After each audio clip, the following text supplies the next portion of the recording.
Hello दोस्तों, यदि आप लोग क्लास 12th में हैं तो ये वीडियो आप लोग के लिए बहुत ही इम्पोर्टेंट है, क्योंकि इस वीडियो में हम इलेक्ट्रोकेमिस्ट्री चैप्टर्स के जितने भी सब्जेक्टिव 2 मार्क्स के वीवीआई क्वेश्चंस हैं ये आप लोग को हम बताने वाले हैं। जैसे कि आप लोग क्वेश्चंस को ये देख रहे हैं, हम इन सारे क्वेश्चनों को बहुत ही अच्छे से हम बताने वाले हैं। आप लोग इस वीडियो में बने रहे। ये बिहार बोर्ड एग्जाम क्लास 12 के लिए बहुत ही इंपॉर्टेंट है।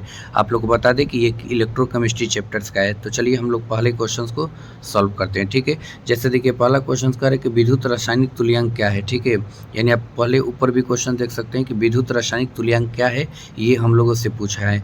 तो देखिए सबसे पहले इसके डिफिनीशंस को देख लेंगे।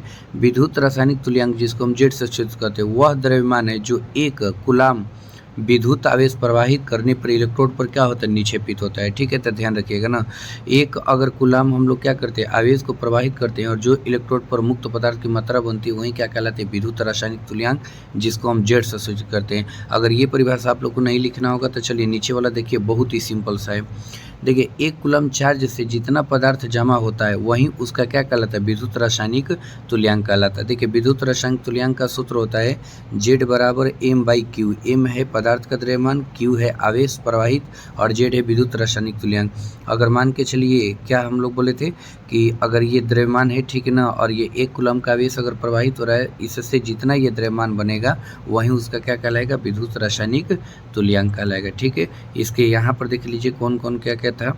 जेड को विद्युत रासायनिक तुल्यांक कहते हैं, एम को जमा हुआ द्रव्यमान कहते हैं और क्यू को क्या कहते हैं, विद्युत आवेश कहते हैं। तो ये चीज़ें आप याद रखिएगा ना। बाकी ये जो नीचे का चीज़ें आप लोग ये मत लिखिएगा, क्योंकि ये काम का कोई नहीं है। ठीक है, ऐसे आप लोग को करना होगा तो ये कर सकते हैं। जैसे जेड बराबर क्या था, M/Q था, और Q बराबर आप लोग जानते हैं कि क्या होता है, IT होता है। तो ये सूत्र भी आप लोग लिख सकते हैं ना, जेड बराबर M/ क्या हो जाएगा, I/T हो जाएगा। ठीक है, तो ये भी सूत्र आप लोग लिख सकते हैं। और इसकी मात्रा की बात किया जाए तो आप अपने से भी सोचिए, जो द्रव्यमान हम लोग का होता है इसका क्या होगा, ग्राम, और ये आवेश है तो इसका क्या होगा, कूलम, तो इसका हो जाएगा ग्राम पर कूलम, जो इसका मात्रक होता है। तो इस प्रकार से आप ये क्वेश्चंस को बहुत ही अच्छे से समझ गए।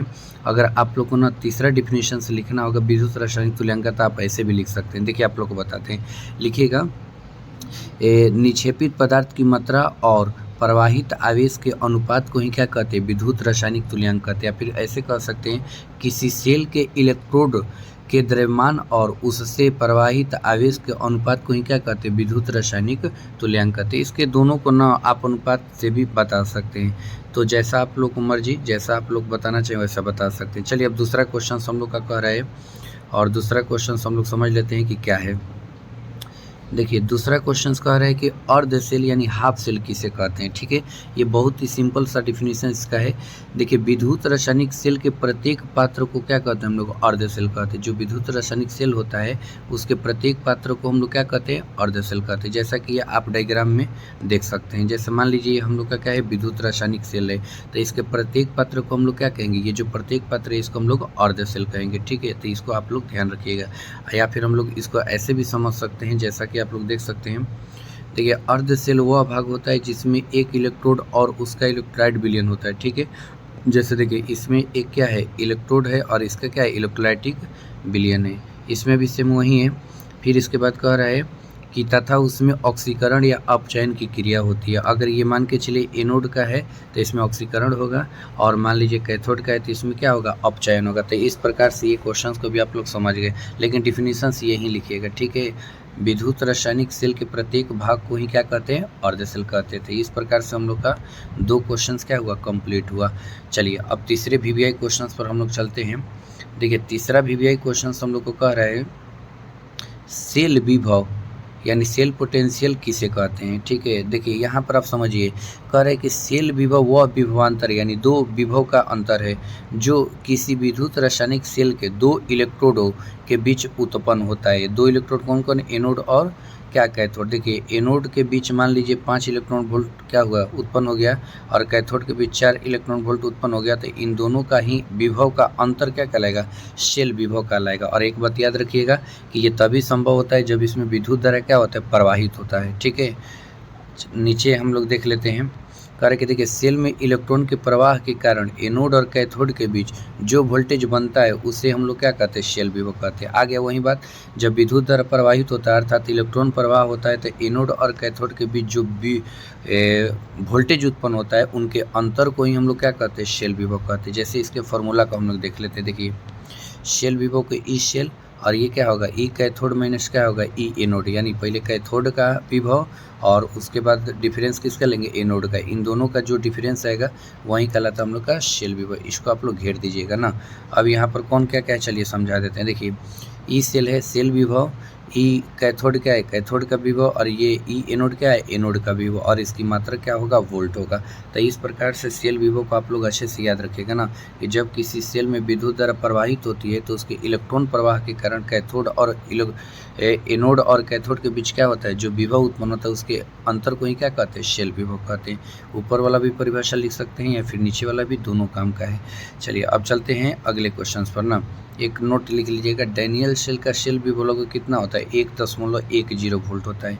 अब यहाँ पर हम लोग चलते हैं, अगला क्वेश्चन है हम लोग का सेल का ईएमएफ। देखिए जो हम लोग वही चीज़ें पढ़ें कि सेल का ईएमएफ क्या होता है या फिर ईएमएफ क्या है, जिसको हम लोग इलेक्ट्रोमोटिव फोर्स कहते हैं, ये भी सेल से संबंधित है। तो देखिए इसमें क्या होता था कि इसमें विद्युत धारा प्रवाहित हो रहा था, ठीक है, इसमें विद्युत धारा प्रवाहित हो रहा था और जो वोल्टेज का अंतर रहता था उसे सेल विभव कहते हैं ना।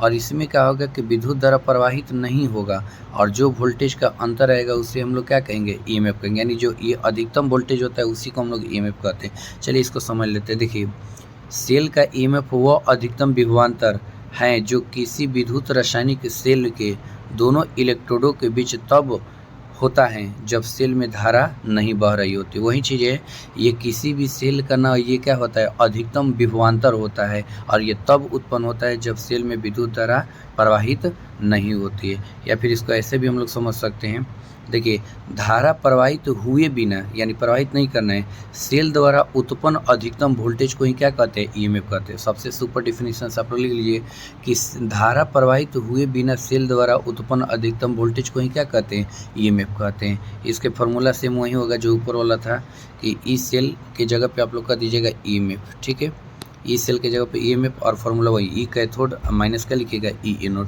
और इसका भी इकाई हम लोग क्या लेते हैं, वोल्ट ही लेते हैं, दोनों को वोल्ट में ही मेजर करते हैं, ठीक है। अब इसको उदाहरण की अगर बात की जाए तो देखिए डैनियल शेल का ईएमएफ क्या होगा, वहीं 1.10 वोल्ट होता है, क्योंकि ये दो वोल्टेजों का अंतर होता है तो इसलिए इसका मात्रा क्या होगा, वोल्ट होगा। तो इस प्रकार से सेल विभव और सेल का ईएमएफ आप लोग समझ लिए। चलिए अब चलते हैं अगला क्वेश्चन, और अगला क्वेश्चन हम लोग का है विद्युत रासायनिक श्रेणी किसे कहते हैं ना, जिसको हम लोग इंग्लिश में क्या कहते हैं, इलेक्ट्रोकेमिकल सीरीज कहते हैं। तो देखिए इसको भी हम लोग समझ लेते हैं। विद्युत रासायनिक श्रेणी वह श्रेणी है जिसमें विभिन्न धातु या अधातुओं को उनके मानक अपचयन विभव के बढ़ते क्रम में व्यवस्थित किया गया है। देखिए बहुत सारे धातु होते हैं, बहुत सारे अधातु होते हैं, उनकी क्रियाशीलता भी होती है और कुछ की क्रियाशीलता नहीं होती है, लेकिन उनके लिए जो मानक अपचयन विभव बनाया गया है उनके लिए एक बढ़ते क्रम का श्रेणी तैयार किया गया, उसी को हम लोग क्या कहते हैं, विद्युत रासायनिक श्रेणी कहते हैं। जैसे कि आप लोग को पहले हम श्रेणी दिखा देते हैं, आप लोग देख लीजिए, ये विद्युत रासायनिक श्रेणी है। जैसा ये देखिए -3.04 है, फिर इसके नीचे -2.93 है, ये सब बढ़ता हुआ जा रहा है। फिर उसी तरह से देखिएगा तो ये सब मान क्या है, सब बढ़ता हुआ है, ठीक है। इसी श्रेणी को हम लोग क्या कर रहे हैं, विद्युत रासायनिक श्रेणी। पहले ये माइनस होते होते होते होते कहाँ आएगा, 0 पर आएगा, फिर यहाँ पर प्लस होना क्या होगा, चालू हो जाएगा। इसी श्रेणी को हम लोग कहते हैं विद्युत रासायनिक श्रेणी, जो जिसमें धातु भी है और अधातु भी है, उनकी क्रियाशीलता के आधार पर जो मानक अपचयन विभव दिया है उनके आधार पर इनको सजाया गया है। दूसरा डिफिनीशन हम लोग ऐसे समझ सकते हैं, ई नॉट यानी मानक इलेक्ट्रोड विभव, मान के आधार पर तत्वों को क्रम में रखने वाली सूची को ही क्या कहते हैं, विद्युत रासायनिक श्रेणी कहते हैं। जो ये मान दिया है आप लोग देख रहे हैं, ठीक है, ये माइनस में है, फिर यहाँ पर 0 हो गया, फिर यहाँ पर प्लस हो गया और ये बढ़ते क्रम में दिया है। तो ऐसे ये जितने भी तत्वों को क्या किया गया, सजाया गया, सूची बनाया गया है, इसी चीज़ को हम लोग क्या कहते हैं, विद्युत रासायनिक श्रेणी कहते हैं। कुछ तत्व ऐसे हैं, पोटेशियम से ज़्यादा सोडियम का, कैल्शियम का, मैग्नीशियम का, करते करते सबसे ज़्यादा किसका हो जा रहा है, सोना का हो जा रहा है। तो इस प्रकार से जो बढ़ता हुआ क्रम बना है ना, इसी को हम लोग क्या बोलते हैं, विद्युत रासायनिक श्रेणी बोलते हैं। तो आई होप कि आप लोग ये सारे के सारे क्वेश्चन समझ गए होंगे। हम आप लोग को बता देते हैं कि ये इलेक्ट्रोकेमिस्ट्री का तीसरा वीडियो है, ठीक है, पार्ट 3 है। आप लोग जो लोग पहला वीडियो और दूसरा वीडियो नहीं देखे होंगे उसको देख लीजिएगा, क्योंकि उसमें काफ़ी सारे इंपॉर्टेंट क्वेश्चन है, बहुत ही इंपॉर्टेंट है, जो कि बिहार बोर्ड में काफ़ी बार पूछा गया है। तो इन सारे क्वेश्चनों को भी उतार लीजिएगा। तो इस प्रकार से हम लोग का क्वेश्चन इलेक्ट्रोकेमिस्ट्री का काफ़ी अच्छा खासा हो गया और आप लोग इन सारे क्वेश्चनों को अच्छे से याद करके बोर्ड में अच्छा नंबर ला सकते हैं। तो चलिए मिलते हैं अगले वीडियो में। आज के लिए इतना ही। थैंक्स।